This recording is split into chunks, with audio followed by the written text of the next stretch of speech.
Someone might think, why is Jacob's Well focused in Brazil? Is Brazil really a developing country? And in many of the cities and kind of the bigger tourist destinations, you wouldn't necessarily understand or think or see the things that would lead you to believe that there's a poverty problem or a significant development problem in Brazil. However, when you kind of get outside of those cities and you get farther out into some of the more rural regions of the country, there are certainly areas that are in large areas with lots and lots of population that don't have those benefits of the city and the economic development that's gone on there. They're kind of a left behind or maybe even forgotten population.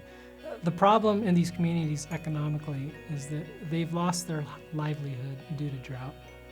Common ways of farming with flood irrigation are no longer applicable. We've had to retrain, repurpose the resources that they have to use them more efficiently in utilizing drip irrigation, hydroponics, aquaponics, and just new techniques that they may not have contemplated in the past.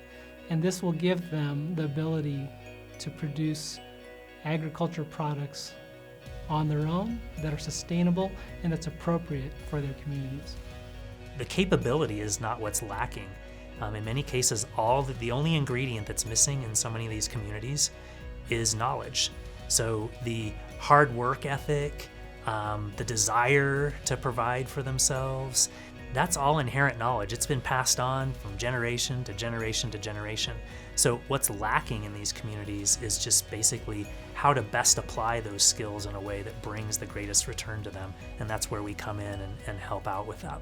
And in particular, we have a special heart for men to be able to fulfill their roles as providers for their families. The men are the focal point in a lot of these warm climate cultures. They lead their families.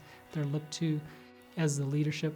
They're looked to as the patriarch of holding their families together. And a lot of these men,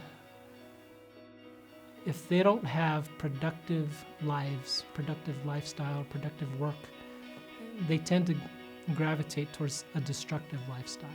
And we see the change in these communities where the husband and wives are now working together to really meet the needs of the family, to really tend to the community. And so we're seeing the larger impact reaching out beyond the father. A healthy community thriving economically is when Jacob's Well is really just cheering them on. It's when family farms are producing on their own. It's when family farms are reinvesting their knowledge, their skills, their finances into helping others learn to do what they've learned because of our help. And it's seeing that spread to the next community, By investing in Jacob's Well, you're investing in men and their families, moving from idle work to productive work, from destructive to constructive work and behaviors. You're providing a lifestyle change, a transformational change to entire families and entire communities. We really believe that's a central component to breaking the long-term poverty cycle.